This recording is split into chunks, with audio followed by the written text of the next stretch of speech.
Hi guys, আমি মৈত্রী। সবাইকে ওয়েলকাম জানাচ্ছি একটা নতুন ব্লগে। আশা করবো তোমরা সবাই খুব ভালো আছো, সুস্থ আছো। আজকে হচ্ছে শনিবার, এখন 10টার মতো বাজে। অনেক দিন পর আমরা আবার একটা ব্লগ শুরু করছি। মানে গত 3 দিন ধরে বৃষ্টি হচ্ছে, আর বাইরে তো এতটাই অবস্থা খারাপ হয়ে গেছে, আমার মোটামুটি হাঁটুর উপরে জল। আর এইদিকে এখন চাও বসিয়ে দিয়েছি। আর এটা হচ্ছে আমার স্টাইল পাউরুটি সেঁকা। ছুরি দিয়ে পাউরুটি সেঁকছে। দেখো কত তাড়াতাড়ি হয়ে যাচ্ছে না। চা পাতা দিয়ে দিলাম, বন্ধ করে দিই। চাটা বুঝে কতক্ষণ পাউরুটিটা সেঁকে নিই। পাউরুটি সেঁকা তো হয়েই গেছে সব। এখন অনেকগুলো বাকি আছে। চাটা দাও তাড়াতাড়ি।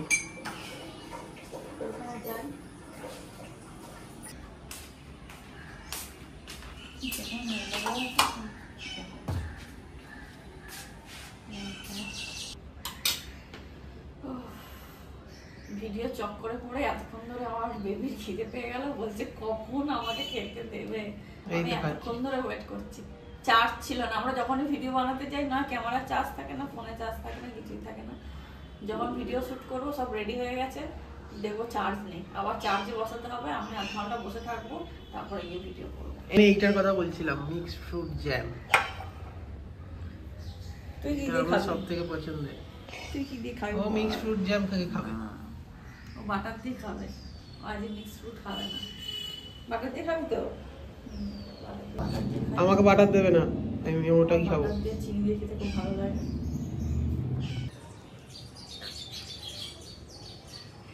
আজকে যেহেতু শনিবার, সেই জন্য আমাদের বাড়িতে নিরামিষ হয়। সেই জন্য আজকে বানাচ্ছি একটু আলু ভাজা গোল গোল, আর এখানে একটুখানি পটল ভাজা করে রেখেছি, আর কচু ভাজা হবে। এই যে কচু, এগুলোকে গাঁটি কচু বলে। এগুলো ভাজা খেতে আবার অনেক ভীষণ পছন্দ করে। আর একটুখানি মুগের ডাল বানাচ্ছি লাউ দিয়ে। আর এটা হচ্ছে বিলিতি আমরা চাটনি করবো। জায়গাটা জুড়েই নর্দমার জল জমেছে, কাল থেকে জমে আছে। এখনো জল বেরোচ্ছে না, এখনো বৃষ্টি থামেনি। অবস্থা খুবই খারাপ। আমাদের এখানে একটু বৃষ্টিতেই এরকম জল জমে যায়। আমি যখন প্রথম কনসিভ করেছিলাম আর কি, তখন ভাবতাম যে কখন দিনগুলো কাটবে, 9 মাস পার হবে। আর এখন কি মনে হয় বলো তো? এখন মনে হয় যে বড্ড তাড়াতাড়ি যেন সময়টা পেরিয়ে যাচ্ছে। আর একটু কিছুদিন থাকলে ভালো হতো। প্রথম তো আমি একদম দুধ খেতে পারতাম না। ফার্স্ট টাইমেস্টার, সেকেন্ড টাইমেস্টারও অতটা দুধ খেতে পারতাম না। মানে ডেয়ারি কোনো আইটেম খেলে গ্যাস হয়ে যেত। তো ডাক্তারকে বলেছিলাম আমাকে কিছু প্রোটিন পাউডার দিন, কিন্তু ডাক্তার দেয়নি। বলছে এখন প্রোটিন পাউডারও তোমার দরকার নেই, খেতে হবে না। তো এখন যেহেতু 8 মাসে পড়ে গেছি, তো ডাক্তারকে বললাম এবারে তো একটা প্রোটিন পাউডার দিন। সেই জন্য এই প্রোটিন পাউডারটা আমাকে দিয়েছে, অ্যাড প্রো। এটা দুধের সাথে আর জলের সাথে মিশিয়ে খাওয়ার জন্য বলেছে। আমি মেনলি দুধের সাথেই মিশিয়ে খাই। এখন থার্ড টাইমেস্টারে এসে আমার আর কোনো রকম ওই গ্যাসের সমস্যা এসব কিছু হয় না। আগে হতো, ডেয়ারি প্রোডাক্টে গ্যাসের সমস্যা খুব হতো। আর এটা দুধের সাথে গোলার পর না কিরকম একটা ব্লু কালারের মতন হয়ে যায় দেখতে। এই যে বক্সের যে কালারটা রয়েছে ঠিক ওরকম দেখতে হয়ে যায়। দেখো ব্লু কালার হয়ে গেছে না? হ্যাঁ, ব্লুইশ হয়ে যাচ্ছে। ব্লু হয়ে গেছে, ব্লুইশ হয়ে যাচ্ছে জিনিসটা। পাউডারটাই মনে হয় ওইরকম ব্লুইশ কালার। ওটাই কোনো প্রোটিন। কি প্রোটিন হচ্ছে ভগবানই জানে। হবে হচ্ছে বাচ্চা, ভালো লাগছে। মিশো থেকে আমার একটা পার্সেল এসছে আজকে, সেটা তোমাদেরকে দেখাই। আমি এখন অনলাইনে প্রচুর শপিং করছি, যেহেতু বাইরে সেরকমভাবে বেরোতে পারবো না বলে। সেই জন্য সব অনলাইন থেকেই কিনছি। মিশো থেকে, আমাজন, ফ্লিপকার্ট, মিন্ত্রা তো আমার সবসময় পছন্দের একটা শপিং এর জায়গা। চলোটাকে কেটে নিই। একটু ভিডিওটা করে দাও না গো। এটা একটা ব্যাগ আছে, আমি ব্যাগ অর্ডার দিয়েছিলাম।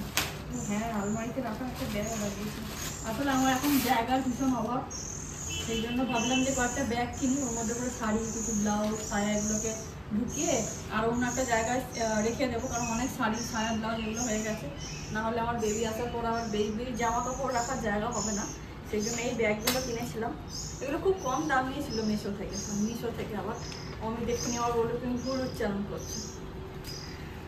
মেসো মানে মেসো মশাই নাকি? মেসো, যাই হোক, মেসো থেকে কিনেছিলাম। ব্যাগগুলো ভীষণ ভালো, এর মধ্যে নোংরাও করবে না। এর মধ্যে রেখে এই দেখো, এটা হচ্ছে চেনটা এখান থেকে তুলে দিতে হবে। জিনিসগুলো রেখে আবার এরকমভাবে টেনে দিয়ে এরকমভাবে রেখে দিতে হবে। আলমারির মধ্যেই আমি রাখবো, তবে যেগুলো একদম এখন ইউজ হবে না এর মধ্যে করে রেখে দেবো। কটা দিয়েছে বলো তো? 1টা 2টো 4 6টা দিয়েছে। এই আমার খাওয়া রেডি, এখন মৈত্রী দিয়ে দিয়েছে, এবার খাবো। যতক্ষণ না বেবিটাকে হাতে পাচ্ছি ততক্ষণ আমরা এইগুলোকে দেখেই, মানে আমার অন্তত এইগুলোকে দেখেই আমি মন ভরাই, তাই তো বলো? এগুলোকে দেখেই আমরা হ্যাপি থাকি। হ্যাঁ, আমার যেহেতু সোমবার দিনকে ডাক্তার দেখানোর রয়েছে, তার আগে থেকে সবকিছু গুছিয়ে রাখি। তো গোছাতে গোছাতে আজকে দেখছিলাম যে হঠাৎ করে মানে আমি যতগুলো আর কি আল্ট্রাসাউন্ড করেছি, স্ক্যান করেছি, সেই রিপোর্টগুলো সব এক জায়গায় করে সোমবার দিনকে নিয়ে যেতে বলেছে। মোটামুটি তো সব কিছু শেষের দিকেই, আর একটার মতো স্ক্যান বাকি রয়েছে, লাস্টের স্ক্যানটা 7 মান্থের গ্রোথ স্ক্যানও একটা হয়ে গেছে, শর্টস ভিডিও দিয়েছিলাম ইউটিউবে। আর একটার মতো মনে হয় স্ক্যান বাকি রয়েছে, তো সেটাই হয়তো সোমবার দিনকে গেলে বলবে। স্ক্যান হয়েছে, প্রথম স্ক্যানটা ডাউন সিনড্রোম, ডাউন স্ক্যান 3 মাসে হয়েছিল। তো ওইটা না মানে এতটাই আমাদের কাছে সেই ভয়ঙ্কর একটা অভিজ্ঞতা, মানে আমরা যখন করতে গিয়েছিলাম, আমি আর অমিত গিয়েছিলাম, মানে এই স্ক্যানটার কথা বলছি, এটাই ডাউন সিনড্রোম স্ক্যানটা না? প্রথমে এটাই হয়েছিল, প্রথমে তো এটা ডেট আছে, হ্যাঁ এটা 12/4, হ্যাঁ এইটাই হয়েছিল।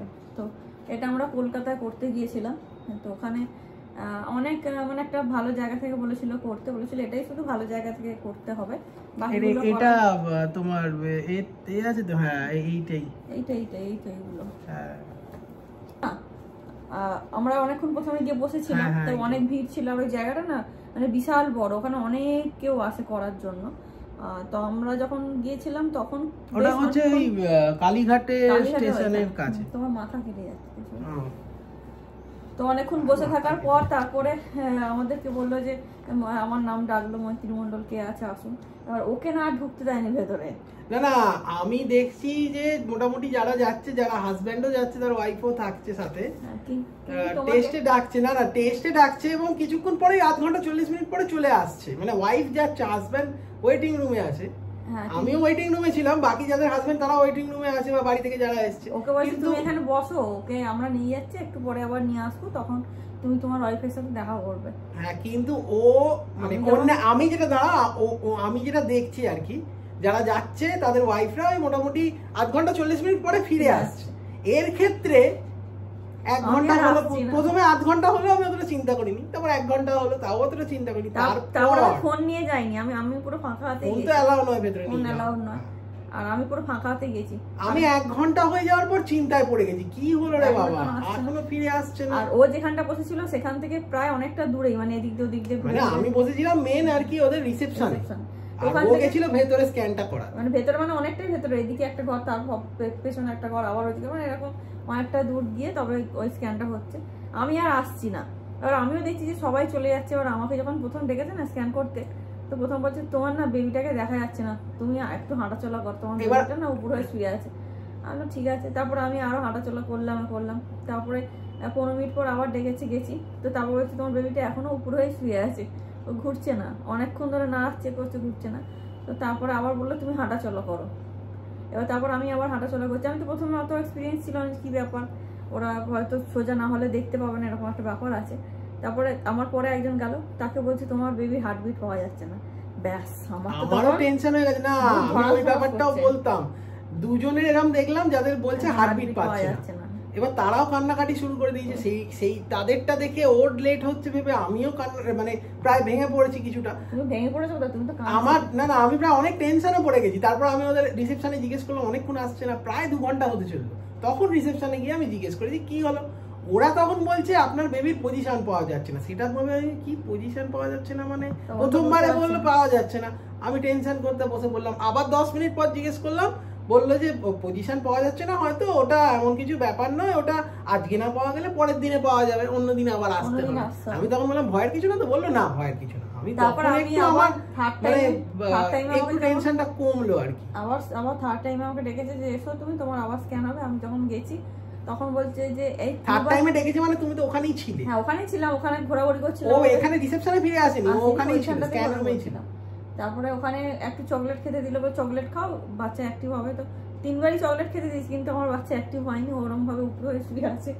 তারপরে যখন গেছি সবাই খুব হাসছে, বলছে না যে কি বেবিরে বাবা কি সেলিব্রিটি না, কে এত নাড়াচ্ছে তাও উঠছে না, মানে কারোর কথা শুনছে না। যখন নিজের ইচ্ছা হবে তখন ওর যে করছে সেও বিরক্ত হয়ে যাচ্ছে, আর সবাই খুব হাসছে আমাকে নিয়ে, প্রচুর বেবি এখন উপর হয়ে ঘুমাচ্ছে। তো আমার খুব ভালো মনে আছে ওই দিনকে না, যেদিন আমি গেছিলাম প্রথম স্ক্যান করতে, আমি না পান্তা ভাত খেয়ে গিয়েছিলাম।